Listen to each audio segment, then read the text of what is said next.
local investor here in Matt Carroll. He's also a partner in the new Keller Williams Palmetto office. So he's a broker, which means he's super smart, right? Agents are the smartest ones around. This guy's, he's been great. He's done a lot of rental property investing. He has got tons right now, even a little bit of Airbnb, which he's probably not going to talk about because it's a little bit of an anomaly, but I'm sure he can talk to you about it later, unless he doesn't get into it today. But what we're going to talk about is rental properties. So if you're interested, or you think you might be in the future, now's the time to turn your ears on, take some notes. I'm going to let Matt introduce his background for himself because there's just too much for me to go through. So it's up to you, man. All right, thanks. So I have a few questions I always ask when I start these before I get into who I am and where I came from and stuff like that. But I'll explain why I'm asking these questions later because they might sound funny when I first ask them. But how many of you know me or have heard of me? So like 3 or 4. Cool. Awesome. Doesn't really matter, but I'm going to explain why I asked that in a little bit. So a little bit about me and myself. I bought my first house, well, let me go back a little farther than that. When I was a junior in college, I rented a house from a guy who was 23 years old, and I was just kind of enamored that this 23-year-old guy was my landlord, and I was like 21 or 20 at the time. And he kind of took me under his wing a little bit. I actually ran track when I was in college, had knee surgery, so all my friends who were on the track team were off at track meets, and I was sitting there trying to get my knee better, so I didn't have any friends to go party with or anything. So I did a little work on the house. He hired me to come start working with him on his houses. So worked with him for the last 2 years of my college career, and then right before I graduated, my senior year, I bought my first house. I read Rich Dad Poor Dad. Like 3 weeks later, I bought my first house. That was kind of my cannonball, like we were talking about earlier. I read a book and was like, well, I guess I just got to figure out how to do this. I'll go do it. So I did like 8 my first year. Had a job that I had already taken before I bought my first house. Worked that job for literally my last day was my 1-year anniversary from the time I started the job. I had some requirements that I asked them to meet and they didn't meet them, and so I told them I'd work until my 1-year anniversary, and if they hadn't met them, then I was going to go do the real estate thing full time, and they didn't meet them, so I said, okay, bye, and had my 1-year anniversary and going away party at the same time that day. So I think I did 8 that first year, but immediately after that, I bought the Home Investors franchise, which is the billboards around town that you guys saw 10 years ago, 15 years ago that said we buy ugly houses, had the big caveman on them. Yep. So that was me. There was actually 2 offices in town. But as part of that, I ramped up really quickly. So I was buying between 10 and 20 houses a month most months. So I bought and sold just over 1,000 houses, whether they're assignments or wholesales or full renos or whatever. I usually had 3 or 4, sometimes 5 crews going at one time. And that was all great until the market crashed. And then it was not so great. But market crashed, and that taught me a lot of lessons. So I've got some acorns kind of tucked away for what may be coming in the future. But at one point, I had gotten up to 125 rental houses. I'm down to between 50 and 60 now, kind of the 50 and 60 that I want. I had to kind of acquire some by default as the market crashed, because I had a lot of houses that just became unsellable when loans went away for a while. So as part of that business, I had also started a real estate brokerage alongside that, and kind of ran them together. I had somebody actually running that brokerage for me. I didn't have my license yet at the time. I just started a brokerage because I was renovating so many houses. I just wanted to keep that money in-house instead of paying an agent to sell them for me. But over time, it just became more and more beneficial for me to go ahead and get my license. So after having owned brokerage for a few years, I went ahead and got licensed. Market crashed, some things happened. I merged companies, sold out, merged again. And then just, that's kind of the details that you don't really need. But just about a year ago, we opened up, or 6 months ago, we opened up Keller Williams Palmetto downtown. And that's kind of my main gig now. I still have my rental houses, I still flip houses. I'm just doing it maybe 10 or 12 a year now instead of 10 or 12 a month. I don't really want to get back to having that overhead and that stuff that I had before. That was when I was single. I have a family now and stuff. I can't work 100 hours a week like I used to, or 200 or whatever it was. I don't think there's 200 hours a week, but I feel like I was working every hour of those back in the day. So now I'm where I am, and I do a lot of these. I'm just kind of talking about my philosophy. I've kind of made this philosophy over time. I didn't really get it from a book. Didn't really get it from the mentor. It's just kind of trial and error and hard knocks, and this is kind of what I've come up with. So I'm happy to share that with you guys today. So how many of you guys in this room want to have rental houses? Okay, that's just about everybody. How many of you have rentals right now? Okay, so that's maybe half of those, that many people. So with rentals, how many of you, of that number, how many of you have a goal of where you want to get with your rentals? All right, sweet. And how many have a plan to get to that goal? Okay, so you can tell as I'm asking those questions, the numbers are getting less and less, right? So I found in most meetings like this, everybody wants to have rentals, right? If they don't have them now, they want to have them. A lot of people have, a goal of where they eventually want to be, but most of the time it's very rare that people actually have a plan of how to get to that point. It's, I want to have, a ton of rentals, I want to make a bunch of money, but there's not really an action plan to say, okay, here's how I'm going to go about doing that. So that's what I'm going to talk to you about a little bit today in kind of broad terms. But the first two questions I usually ask people that I would ask yourselves is, what's your goal for rentals? And that is, most of the time there's two reasons somebody gets into rental houses. The first one is, does anybody know what they are, or what I would say they are? Passive income. Passive income? Yep. Tax write-off. What'd you say, tax write-off? Some people tax write-off. If you're getting into it for tax write-off, you're probably in a pretty good position. Anybody else? Equity, yep. So those are two things, passive income and equity are two things I'll talk about. Usually it's, some people want to replace income. So it's, hey, I want to not do my 9 to 5. I want to be able to live on my income from my rental houses. Some people don't really want to replace it. They like their job, they're happy with what they're doing. They just want to get more and they want to set themselves up for their future, so they just want to supplement income. And so really I found those are usually the two reasons people that aren't actively investing right now or don't actively have rental houses right now, those are the two reasons people want to get rental houses. They either want to replace their income that they currently have, or they want to supplement their income. And so what I would ask you is, as part of that, what's it going to take to get to whichever point that is? Are you trying, if you want to replace your income, what's your income? And how many rental houses are you going to take to get to that point? So somebody just, and then I'm not going to ask what your income is, but somebody just throw out a number of what you feel like you would need to have to replace your income. 25 minutes. What'd you say? 25 minutes. Well, give me just a monthly number. 8,000. So $8,000 a month. So if somebody's trying to replace $8,000 a month, how many rental houses do you think that is? Back to back. Well, it depends on how much you charge. Right. So but that's what I'm saying. So that's where you want to get to is say, okay, so I need this much to replace my income, or I need this much. I feel like I need $2,000 of supplemental income or $3,000 of supplemental income. So then back into it from there and say, okay, so what's $8,000 worth a month of rentals? How many rentals do I need? Is it 10 rentals? Is it 20 rentals? Am I going to have mortgages on them? Am I not? So that's the part that I think a lot of people don't think about and don't analyze is, okay, so I feel like if I make $50 a month on rentals, that'll be good. If I feel like I can make 100, that's going to be great. If I feel like I can make 200, that's even better. Or if I can make 500, that's going to be even better. I would say get away from all of that and just figure out how much do I need to replace, how many of those, if I can make 5 on this one and 3 on that one and whatever. I'll show you a spreadsheet in a little bit that I've developed that I started a long time ago and just kind of worked my way into it.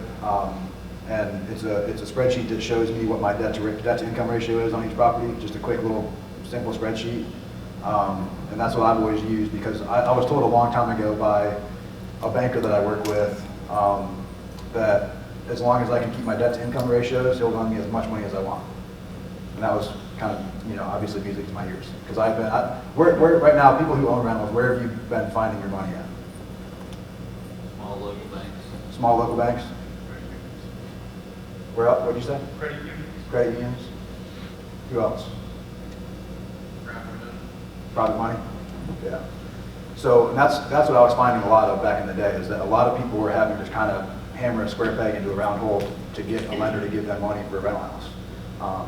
And the strings have tightened up even since then. So what I found, I'm still able to buy rental houses because my ratios are still where he told me a long time ago, keep your ratios right there and you're gonna be good. So that's what I tried to do. I'll get into that in a little bit with you. So I have two different philosophies also on rentals, and I can talk to you about it a little bit. And this is again made up numbers that I make up. Didn't read in a book. They're not official names. But I think there's two types of rental property, and I have both of them in my portfolio. If you're just trying to supplement income and you already have an income, then I would say you do well buying what I call equity rentals, which is what you were talking. You said that I think earlier that you're trying to build equity. So I look at equity rentals in Columbia as rentals that are like maybe in Rosewood, Shandon, some little bit more high dollar areas than where you buy some other rentals, some more cash flow rentals. Areas like that you're going to see, I would say you're probably going to see more appreciation over time, but you might not see as much money every month, right? The price you have to pay for houses over there, most likely, you're not going to be able to cash flow a bunch. Like when we were in here early listening to some of the prices that people were talking about, you heard some parts of town that, oh, you can get that one and it rents for $950, but you're only paying $60 for it. Over here, you're paying $140, it's only renting for $100 or for $1,300 a month. So the ratios are off depending on what part of town you go to, right? So Rosewood, Shandon, areas like that, you're buying what I call equity rentals. The other type of rental I talk about is cash flow rentals. Those rentals are things in, let's say, North Main, Two Knots, and areas like that you may be able to go pick up houses for really cheap. You might go buy a house for $25,000 and it might rent for $550 or $600. That house is probably going to be worth $25,000 from now until 2080. Because those houses are always going to be houses that investors are buying looking for cash flow. So that house, it makes you great cash flow every month, but it's also going to be a house that you're going to have more maintenance and you're going to have more property management issues, and it's a lot more labor intensive to manage properties like that are a little bit lower on the rent spectrum. So what I say, when I started, this is how I made my money, this is how I ate. So I had to have cash flow rentals because I needed to put food on the table. But I also looked at the future and said, I can't just build a portfolio of cash flow rentals because then I'm going to have a bunch of, rentals that are hard to manage, people moving more often, and I'm not going to be building anything for the future. All I'm going to be doing is having these houses that I'm going to be able to sell for the exact same thing I bought them for, 10, 15, 20 years from now. So I look at it as you get two different types of rentals. To have a balanced portfolio of rentals, if you're going to be replacing income, you really got to have both, because it's really hard to find a house that does both for you. It's rare that you're going to find a cash flow rental that's also going to build equity. If you can find one, great. It used to be that areas like Olympia and some places like that were like that because they were still on the move up, and you could go in and find a good deal, and you could rent it for a lot. So those are appreciating and you're renting it for a lot. So if you look at my portfolio, I got lucky, and that was an area I concentrated on early, and I have a lot of rental houses in Olympia. So I would say that if for the person looking to start a rental portfolio right now, look and see if you can find other areas like that you may be able to find some cash flow and some equity building in the same house. And I don't know what areas of town those are right now, but I know they're out there because there's always that next area to look for. So Casey might be an area like that. Other areas that have not traditionally been quite as popular but are still in a good area and still might improve in equity. So having said that, what I would say, if you go back to your $8,000 a month number, you might have a house over here that's making you $300 a month as a cash flow rental, but let's say $400, so it's easy numbers. So to get to your $8,000 a month, you have to have 20 of those, right? But I would say don't just go buy 20 of those to get to your 8,000, because then you're going to have 20 headaches and 20 things that aren't doing anything for you for the future. So I would really say go buy 20 of those and go buy 10, buy one and one if you can, and get to the point that you have your cash flow built up, but that you also have some equity building for the future. And that's kind of, I think, the thing that a lot of investors miss is a lot of investors just look at, let me go buy a house and we'll see how it rents, or we'll go through this situation, or I'm going to move out of the house that I was living in, go buy another house, I'll just rent the one that I was living in. But to me, as both a realtor and an investor, I will always caution people against that, because I always say if you're going to buy a rental house, go into a rental house with the intention of making it a rental house. Don't go into a rental house thinking, or don't go buy a house thinking that I'm going to flip it, renovate it, and then, oh, I can't flip it, I'll just make it a rental. Don't do that. Go ahead and take your lumps, sell it for a loss if you have to, and then go find a rental house and have it be an intentional, planned out thing that you're building your portfolio. That is something I can tell you from experience. That was what I did a lot when the market was crashing. It was like, well, I got these houses I can't sell, I'll just make them rentals. That was the worst thing I could have done. I would have been better served by just selling those off, taking my little bit of a loss right then, instead of just having them just keep bleeding over time and having them just be not really a rental house. I over renovated them for what a rental needed to be, so I had too much in them, I wasn't cash flowing, and it was just a constant battle trying to get those payments paid and everything else. So be intentional about your plan is what my biggest thing I would say to you today is be intentional about your plan if you're going to build a rental portfolio. Figure out what the numbers are, back into those numbers, and then stick with it. And anything in business in general, I would tell you, be sure that you're checking your business. Run a business. Don't just buy houses, run a business. So any business, you want to look at your numbers, you want to know what your numbers are, you want to have some system of collecting your rent and knowing what your expenses are on that property. The worst thing you can do is just go rent a house, not know how much money is coming in, plumbing breaks, you pay a plumber to go fix it, electrician needs a thing, you pay the electrician, needs a little roof patch, you pay the roofer, and you don't know how much money is coming and going. You have to know your business. And if you're looking at it on a yearly basis, then you can have a really bad year, right? Because you're only looking at it once a year.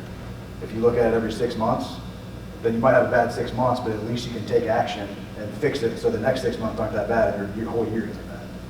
If you're looking at it every 3 months, then maybe you have a bad 3 months, but at least you can fix it going forward. So the more often you're looking at it, the more you know, crap, I'm going the wrong way.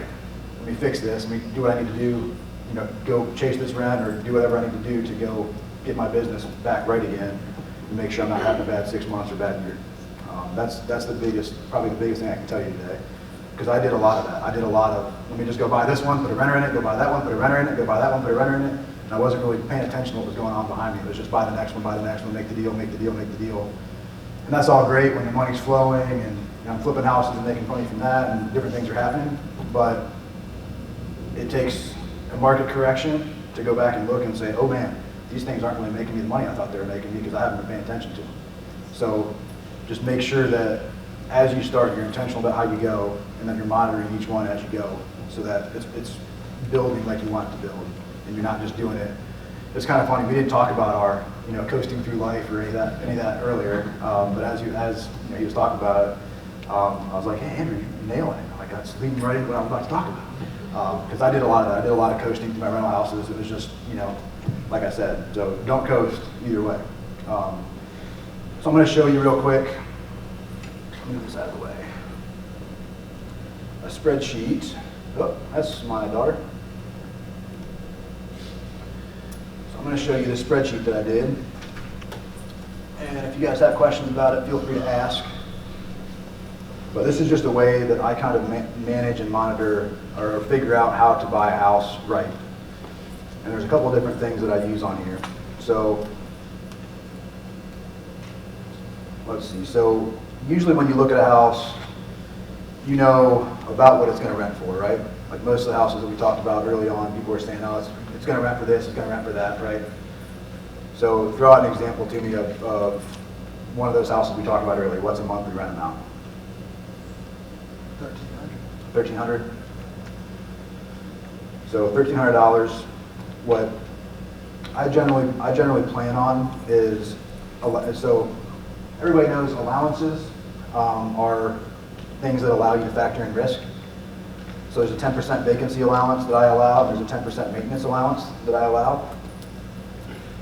Depending on, I happen to be a little bit lucky, and I handle my management fees differently. I manage my own properties. I have employees that are helping me with multiple things, so I don't factor in a management fee because luckily my other businesses pay my employees that help me with my management. But if you do have a management fee, let's say management is 10%. And hopefully you guys are fixing your houses and making them nice before you rent them, so we'll say 5% on maintenance. Usually a 25% allowance is a pretty decent number to think about. So on a house that rents for $1,300, what do you think, what are annual taxes on something like that? About 2,100. What'd you say? Probably about 2,100. 2,100, the 6% rate. And then annual property insurance is $900. Yeah. So we'll call it $900. There's no monthly regime fee, say it's a house. And so the debt service ratio is 1.25. That's what I always target. And so you'll see my spreadsheet comes down and calculates for me. If I have that house that's going to rent for $1,300 a month, that's going to have those allowances with that annual tax, with $900 property insurance, then my monthly principal and interest payment allowed is $580. So I go over here to my other tab, and that's going to tell me $580 at, what can we get money at right now, 6%? So 6%, and my loans that I do now, because I have a good bit of property, is I have to do 15-year loans on all mine with the local bank. You may be able to get 30-year money right now. If you can, that's great. I would recommend, as soon as you can, moving into a relationship with a local banker. I heard some people talk about local banks. To me, that's the best way to buy rental houses and accumulate rental houses, because after you build a little bit of a relationship with them, the money just flows. I tell people a lot that so when I was 22 years old, right after I bought my first house, and I bought into the Home Investors franchise, or right before I bought into the Home Investors franchise, I went into a local bank and asked them for $1 million credit line, and they basically just like laughed me out of the bank and were like, just graduated from college, $1 million credit line, bah! And then, I don't know, 6 weeks later, after I bought the franchise, and I was able to go in and say, hey, here's the results in Dallas, here's what they're doing in Atlanta, here's what they're doing in Charlotte, I'm just running this system, I do the same thing, how about $1 million credit line? And they're like, all right, we'll do it. So I got my $1 million credit line, and I was after a lot, it wasn't that simple, it was with a lot of meetings, a lot of doing things, a lot of pro formas, a lot of business plans. It was a chore to get that relationship set up where I could have that credit line. One of the aha moments, or whatever you want to call it, of my life came when that same banker, probably 3 years later, I started working with another guy a little bit, so he wasn't getting quite as much of my business, the first guy. So the first guy called up and asked me, how much money he could give me, basically. He was like, hey, I haven't been loaning you very much money lately. Can I loan you some money? Like, well, how do I loan you money? I'm like, man, it went from me like begging him to loan me money, and now he's calling me, asking me to give me money. How awesome is that?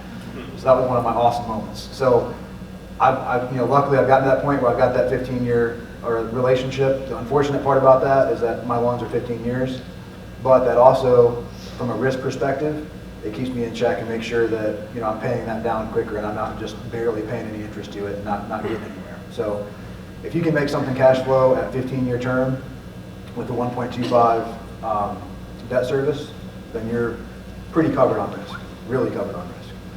And so what this tells me, and this is, like I said, it's very conservative, but what this tells me is that if I'm going to buy that house, I don't want to pay more than $68,732.45, because that's what I can pay to get that payment, to get my debt service ratio where I want it. You'll see if I change that to a 30-year loan, that changes that number a lot. So on a 30-year loan, I could pay $96,739.30. Hopefully you guys can see that. I don't know if that red background is making it so you can't see it. So those two spreadsheets kind of work hand in hand. And I would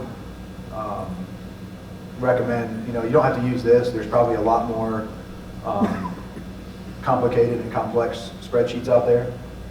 This is just what's worked for me in my career of buying houses.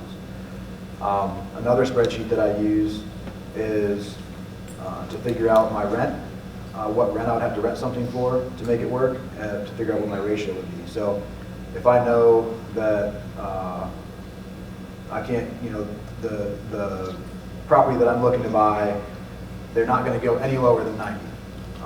So the least I can pay for is going to be $90,000. Then I've got to figure out whether I can talk myself into buying it or not.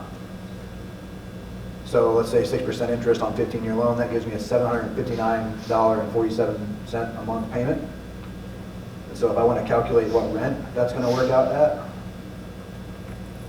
I come over here with my 25% allowances. We'll say $2,100 and $900 again.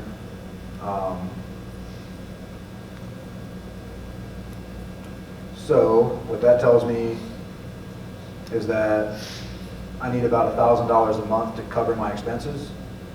But really, to get my debt service ratio and all my allowances, I really would need to rent it for about $1,600. And if I did that, my risk-adjusted cash flow, so the cash flow I plan on when I'm saying that, you know, I want to replace my income or whatever we're talking about, I would plan on having $252 out of that. So anytime I'm planning on income, I plan on risk-adjusted cash flow, because that's why you factor risk in, right? So if I bought this house and was able to get it for $90,000 and I was able to rent it for $1,682, then I would be $252 closer to my $8,000 a month if I was able to make those numbers work. And I just use that if I'm looking at a house. I know there's a set number. I look at what I'd have to rent it for, and I go, can I rent it for that much? How much do I have to put into it to rent it for that much? I'm not really sure. And then I back into the number. So there's another spreadsheet here using that same independent payment calculator that I had before. So if I'm $90,000 loan, 6% rate, 15-year term, that's my loan payment. And I know that what I'm going to be able to rent it for. So let's say I'm going to be able to rent it for $1,500. Got my 25% allowances again. What do you say, $2,100, $900. So that tells me that if I was going to buy this house for $90,000, and that's the lowest I can go, like I said, and I knew that I'm not going to be able to rent it for this $1,682, but I think I could rent it for $1,500, then how risk averse am I at that point? And that's where that 1.15 debt service ratio comes in. And so I can look at it. What 1.15 means essentially is that I'm making 15% more than, or I'm making 15% essentially, risk adjusted, which is pretty good. But I know that my banker wants me to be at 1.25 on my whole portfolio. So when I'm factoring in buying houses, sometimes I can see two houses and put numbers in together and say, well, I can get to 1.35 here, only 1.15 here, but together they make my ratios be right. I can get money for both at the same time, so I'll just do that. So these spreadsheets just help me get there. And like I said, I'm happy to share these with you guys if you want to use it. I'm not going to guarantee the accuracy. You can make a mistake and buy something wrong. But they've just helped me, get going and know that I'm doing the right thing, rather than just saying, well, how much are you going to rent? Okay, I can make $100. Because making $100 a month on a house that you paid $400 for is probably pretty good. Making $100 a month on a house that you paid $250 for, probably not so good. And that's where those ratios come in and the risk adjustment comes in. So.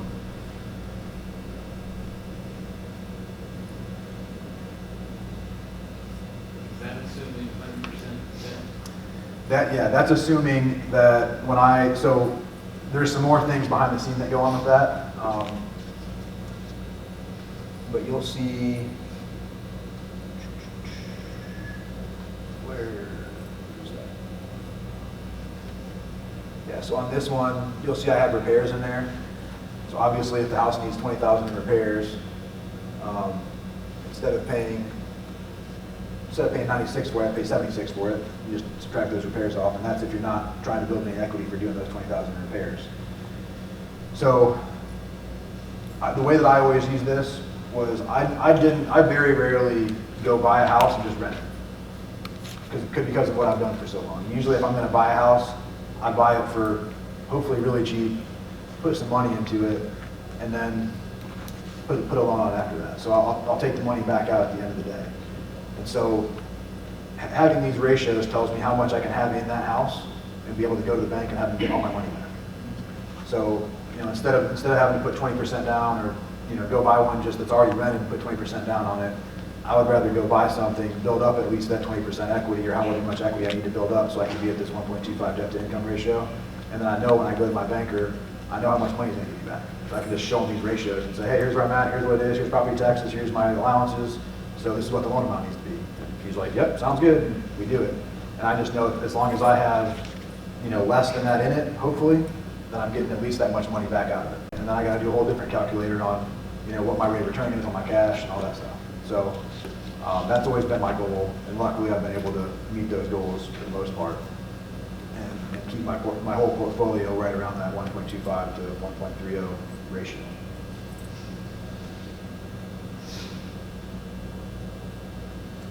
So what I would tell you guys is, and this is something that when I first got into the business,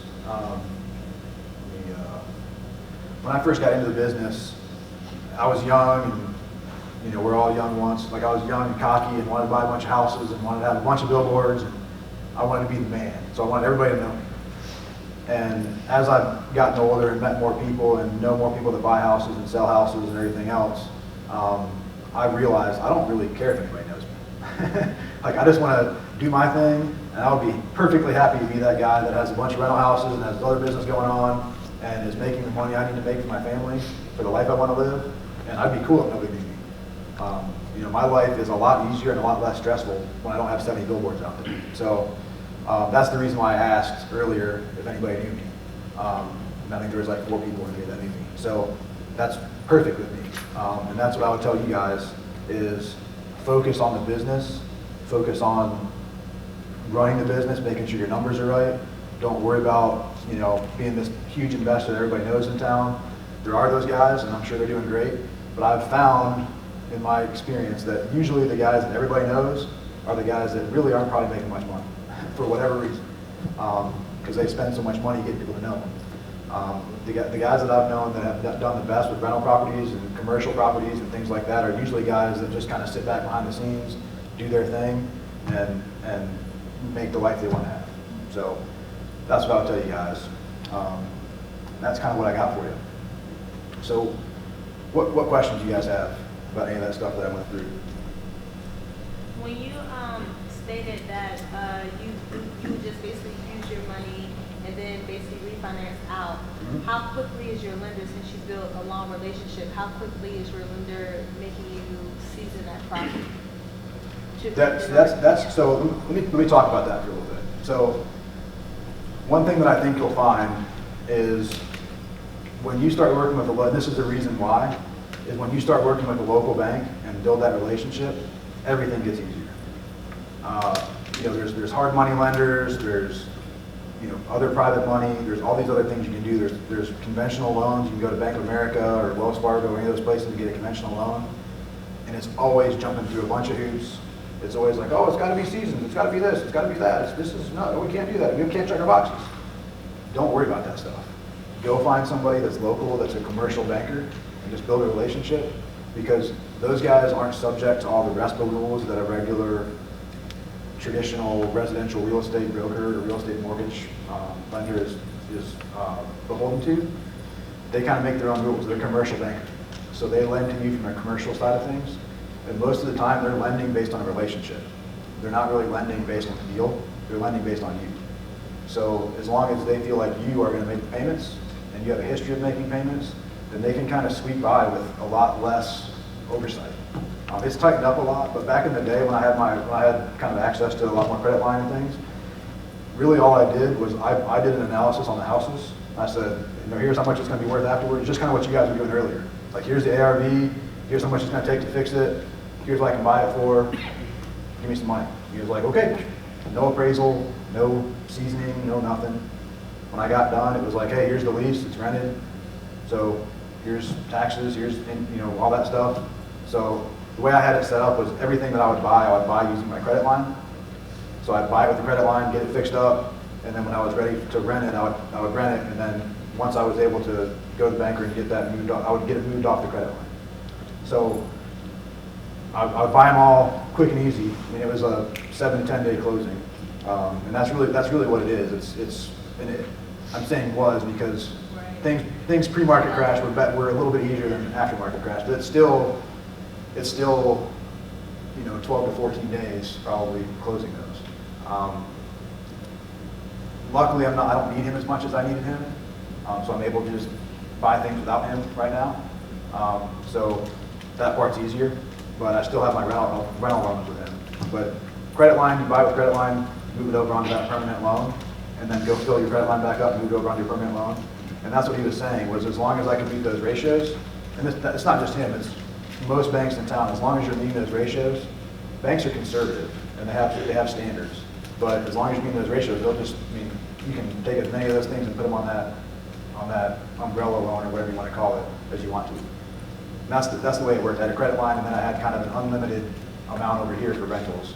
And I had just one big loan. And every time I slid one off of the credit line over into this one big loan, it's got one loan number, -1.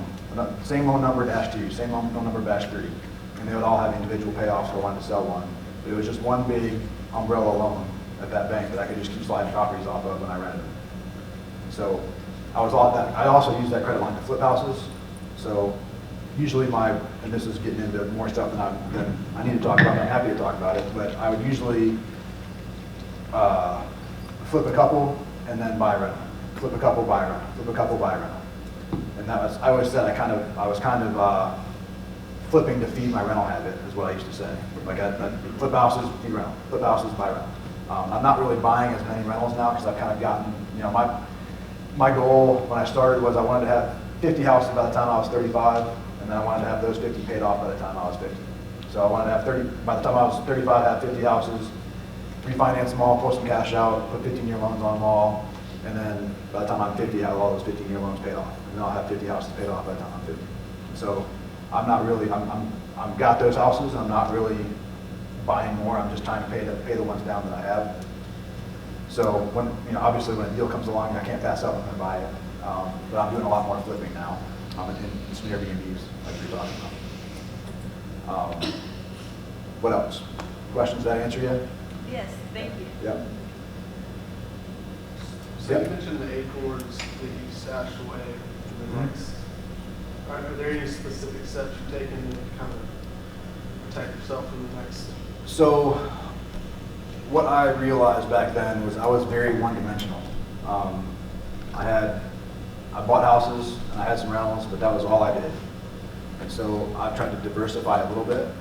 So still a lot of what I do is real estate involved, but I've made it so that I'm not just so one-dimensional within real estate. I've got other streams of income. So I have the brokerage side of things. I'm an agent. I sell houses. I have a team that sells houses. And I've got rental houses. I've got some Airbnbs. I'm still flipping houses. I've developed more passive income, and I have more houses paid off. Back then I didn't have anything paid off. I was extremely leveraged, and I didn't really have any money in the bank because every penny I got, I was going to buy another house with it. So I realize now that you can't just take every penny you have and go buy houses with them, because if you can't sell any of those houses, you don't get your pennies back. And same thing, if you can get to the point you have some houses paid off, then even if you're taking a bath on them, you can still sell those in the market crash and get some cash together if you had to. And so I've just got that where I can be more in control of how that's going to happen rather than it happening to me, which really that's what it did before. It just happened to me. And this way I'm going to try to make it happen how I want to have it if something were to happen. So, yep. As far as protection, that's why you got to pick the property, create an LLC for each one for protection. So I feel like I'm a little bit old school in that. I don't. I have an LLC that I've traditionally bought and sold and flipped houses out of, and I've got an LLC that I hold my rental houses in, and I've got an LLC that has my Airbnb houses in. I've always been of the opinion that you can have as many LLCs as you want. If somebody's going to sue you, they're going to sue you, and they're going to pierce those LLCs somehow or another. And I'm going to try to do things the right way so I don't get sued. And I'm not going to pay an accountant to do an individual LLC, and pay an attorney to set them up, and pay an accountant to do taxes for 50 different LLCs every year, or however many I'm going to have to do. It's way easier for me to have one LLC, have all of that income come in through the LLC, all the expenses go out through that same LLC, and I'm not having to remember like, oh gosh, who do I write this check from? And that, oh God, now I got to pay out of that account. Because really, if you don't have different accounts for every LLC, and you have it all in one account, they're going to pierce your LLC fail anyway, because you're still operating it as an individual. So I know that there's a lot of gurus that preach that, and that's just not how I've always done it. I think it's kind of, I don't know, I don't think it's the right way that I would do it, but, I mean, I can see the value that they talk about. But I think a lot of people that talk about that might be thinking they might have 5 houses or 6 houses. So it probably also depends on what your goal is for how many houses you want to have. And what I didn't talk about earlier is once you get to the point, you figured out how much money you're going to make from each house, you figured out what your supplemental income is, the next question you got to ask yourself is how quickly you want to get there. So, because that matters too.